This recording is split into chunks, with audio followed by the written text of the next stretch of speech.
sa inyong lahat, mga kanoknok, no. Ngayong gabi i-share ko sa inyo yung aking ginagawang fermented feeds para sa ating alagang mga manok. Siksik po ito sa probiotics na maganda po para sa kalusugan ng ating mga alaga, lalo na po ngayon na maulan po yung ating panahon.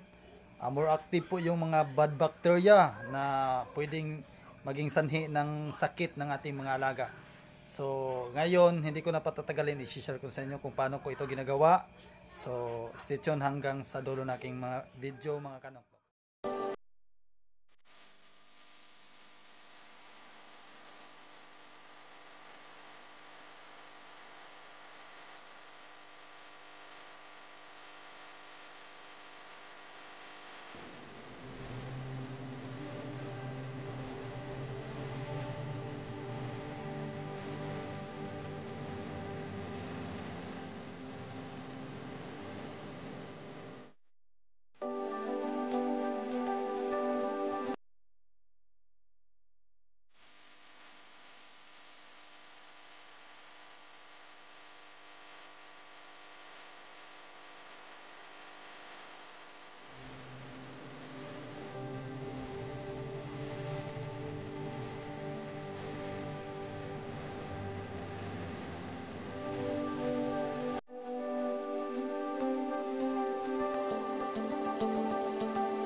So ayan na po guys, no. Ito na po yung ating finished product. So 3 to 7 days pwede na po natin itong ipapakain sa ating mga alaga. Ang gagawin nyo lang ay ihalo nyo sa nakasanayan yung feeds. Sa akin yung ginagawa kong feeds, ito po yung hinahalo ko. Ibali po, pag naghahalo po ako ng 1 kilo na feeds, linalagyan ko ng 1/4 na ganito. Kaya na po ang magtansya kung gaano karami. So ang kagandahan po nito mga kanoknok ay hindi po mabaho yung kanilang mga dumi. Sa ating mga alagang manok, hindi po, walang amoy po. Simula po ako nang gumamit ng ganito ay wala pong amoy yung dumi ng aking mga alagang manok. Pwede nyo rin itong ipakain sa mga baby, pato, pabo o sa baboy. Pwede nyo pong ihalo ito sa kanilang pakain. So ganyan lang po mga kanoknok. 3 to 7 days pwede natin itong gamitin.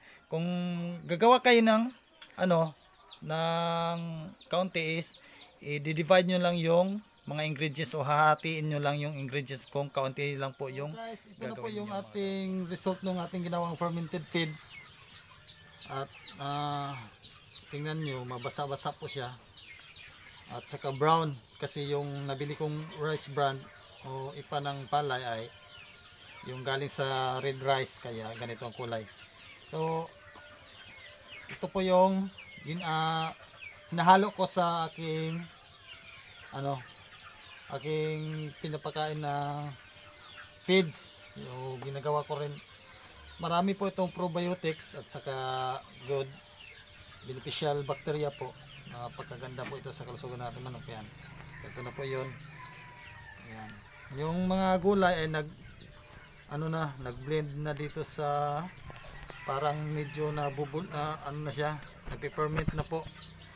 Yan, mukhang nabubulok pero nagpe-ferment po yan. So ito na po yung siksik sa probiotics na fermented. I hope na magustuhan nyo ang aking ginawang fermented feeds at video. So kung hindi pa nakasubscribe, paki-subscribe na lang ng channel ko, and then para hit the notification bell para magiging updated pa ko sa gagawin kong video. Maraming salamat mga kanoknok, and God bless us all. Thanks for watching.